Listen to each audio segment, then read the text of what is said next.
Good afternoon. We are here for a short clip about how to deal with professionalism, the whole aura, the attitude, how to depersonalize, but also be more personal without crossing boundaries, and just sort of a general take on how odd it is in our culture that we have to have all these boundaries and rules around work and then personal relationships. So I will just say from personal experience is why I'm doing this video, and I just want to share with you the conclusion that I came to. I don't know if it's the right conclusion, but I think it is. And I'm not going to name any names, as people were involved in the experience of me learning some lessons, and I always make mistakes. I make lots and lots of mistakes. I'm not going to pretend like I don't make mistakes. I don't always feel that I'm wrong all the time. Sometimes I do feel that I'm wrong. I usually apologize if I feel that way. Not everyone forgives me. In fact, most people don't. I just keep going. That's the way that I think. I don't know if anybody will ever be perfect, but I think as long as you keep trying, at least you did that, then you won't have so much regret. Because I think regret happens when we don't do our best, when we fail, or we let people down, or we get offended ourselves and maybe we don't know how to communicate it properly. I think that's pretty common. I do that. I really work on communication. It's very important to me. I consider myself a professional, and I'm becoming more professional. I'm not perfect. I'm not the perfect example of that. Yet, I am putting effort into it. Not doing nothing, not just saying, I'm a professional, and then not doing anything. Personally, I want to be successful, more successful. I've had success in my life, and I've also been given a lot. But I want to achieve that greater level of financial and personal freedom. And that is what I want to encourage everyone to do, if they want to. I don't see any reason to not have that.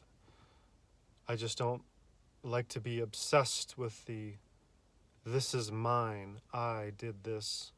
And ego is just a part of life. We all have it. I have it, certainly. And it's okay. Just, temper your ego. Do your best. If you screw up, forgive yourself, apologize, forgive the other person if they did something, and that's it. Move on. Continually move on. Maybe you want to reflect on it. I don't say don't reflect on it. And learn to just not let it go, yet let it go. Integrate it into your being and let it pass through your being. You don't want to not learn from your lessons. You just don't want to let any one thing have total power over you and cause you grief or stress or any negative emotion. Anyways, so back to the main topic. I've learned some lessons about becoming too personal with people that are working. So it's really tricky to have a boundary of, I kind of want to just be that way with everyone. I don't want to have a boundary. I also don't want to cross other people's boundaries, and I often do and regret it, and then let it go, forgive myself, forgive them, move on. And then next time I try to I put effort into not doing that again. Some patterns are harder to dislodge than others, and it's okay to have that. And if a person tells you it's not okay, then all you can do is respect that person's wishes and move on. I've had to do this a lot. I communicate with a lot of people, and not all of it has went well, and there's been a lot of burying the hatchet, and I call it old friendship karma, unresolved. That gets resolved, and sometimes it's groovy, sometimes it's not. I'm not attached to either one anymore. I would like people to like me, but I don't require it. And if we have a riff or a conflict, then respect that other person's perspective and find a way to disengage to some extent or depersonalize. So there certainly is a value to depersonalizing. And again, not just in a I am trying to be around people in a professional setting that are working and trying not to get them in trouble. Also, any kind of personal friendships or things that come up, you can always take that approach if you feel uncomfortable at any point to depersonalize that relationship. And I don't say you have to move on. Usually that's what happens, or what may be the best. Maybe you just change the dynamic of the relationship. It doesn't necessarily have to end. But don't be surprised if it does. I am a very detached person. I just let things kind of go the way that they go. I don't fight too hard. I really don't. So I think even you can be really personal with people in the right circumstance if they allow it. Yet you can depersonalize by being detached while engaged. It's easier said than done. Trust me. Most of what I'm saying is from my failures, not from my successes. And some of them successes, and any positive attitude that I convey with it is from that. I personally have had a lot of negative experiences, and I am attempting to be positive about it, but I won't lie and say that they were positive experiences.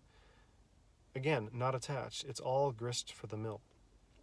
It all leads to your awakening, to your self-growth, personal growth, to the pursuit of enlightenment or nirvana or whatever you call it, samadhi. Everyone wants that. Someone may say that, oh, who cares about enlightenment? I think everyone wants it. Why wouldn't you want it? Why wouldn't you want to be perfect? Yeah, I want it. I'm not super attached to it, though, because it's very difficult, especially in this world, all these distractions.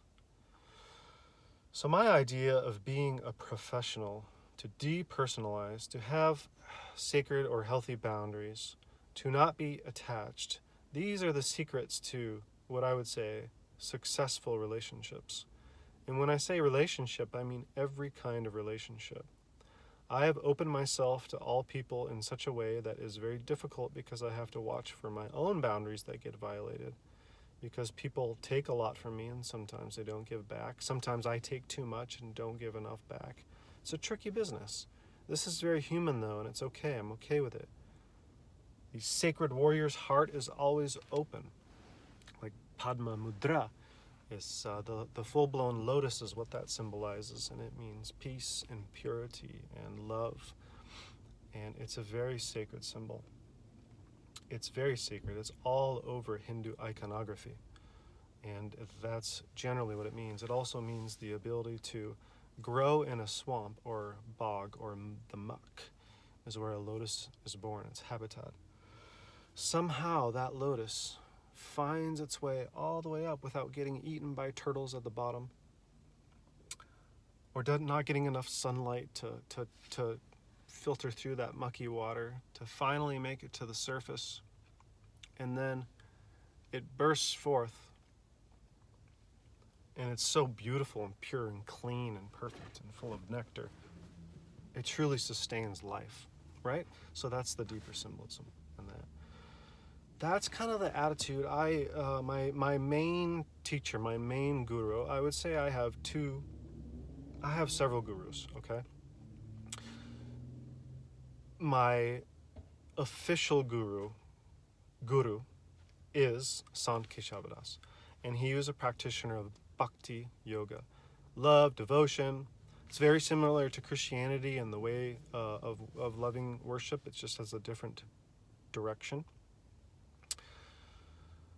And it's very like overflowy with love and high ecstatic blissful experiences and total God intoxication and communion. It's way of being high naturally off of God. It's a amazing experience. I've experienced it here and there.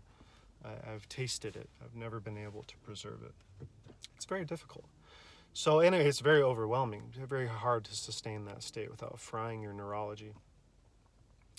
So I think that's a safety measure for us humans until we can handle it, until we develop our body, purify our mind, to the extent that we can handle these cosmic energies, these higher energies. You know, we try and we fail, we try and we fail. That's okay. It's part of being human. Enjoy the earth walk, as they say.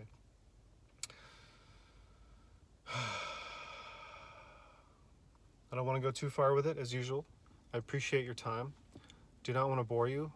I want to give you something of value. And I truly believe that there's value in this lesson, because this instance caused me a great deal of stress. I will not get into the details to respect everyone's privacy involved. But it was drama. It was total drama. We tried to not make it drama. It's just that around the whole thing there was drama. You never know how it's going to affect all these people that are around you that you think may not be involved in whatever your situation is. Yet in community living, I live in apartments, you know, there's just a lot of people who are around. They notice you, they hear you. It goes back and forth, you know, we're more aware of all of each other's habits and attitudes and behaviors and schedules and community stuff that people like to do. You just get a sort of a feel for everybody if you're out and about, if you're not a total hermit, which there are some of those. I tried in the beginning to be very personal with everyone that lived there, and it has backfired to some degree. However, there was some really beautiful experiences, some beautiful conversations. So I do not regret not being professional enough, even in that setting, I guess you could say. Should I be professional and more depersonalized, because we're all living together, but most of us don't really know each other, and it's kind of weird, and we don't all like each other. I mean, that's just going to happen. So we're trying to be copacetic and get along and function and share space. It's tricky. So I developed some very close connections. And now everyone is on a depersonalized trip, except me. I'm playing along because it's the right thing to do, and I'm being not just asked, but sort of demanded to do it. And I respect that, because it's now somehow part of the professional, official work policy. And I totally respect that. And I've experienced this in many different places, in many different settings, such as restaurants, coffee shops. I am the kind of person that wants to get to know everyone. I have a lot of hospitality and experience, and I really bond with people, and I have a lot of compassion for people who are in the service industry. Anybody who has to deal with anybody else, I try to be really, really nice to them. I put effort into it. And again, you have to be careful with boundaries, and sometimes I screw up. And it's all led to this. I would not be able to give you such a detailed description and possibly consultation or advice if you deal with these things and you have not found a solution that works. Consider reflecting on what I said, implementing it in your own life, taking your own spin on it, and obviously every situation is different. So with that, professionally depersonalized and extra loving and personal to boot. Why not do it all? Why put limitations on it? Just because you haven't succeeded does not mean you will not succeed. Thomas Edison, 1,000 times before he finally created a light bulb that actually worked. That's how I approach my businesses. Yes, yes, yes. Namaste, everyone. Have a beautiful day. May you find peace. May you find solutions to all your little social problems that we all have. Amen. Shalom. Namaste. Allah. Om Shanti, Shanti, Shanti. Hari Om, Hari Om, Hari Om, Tat Sat. Om Jaya, Om Jaya, Om Jaya. Peace, peace, peace. Victory, victory, victory. Remove my fear, remove my fear, remove my fear and things that afflict me, and keep me from realizing the truth. Om.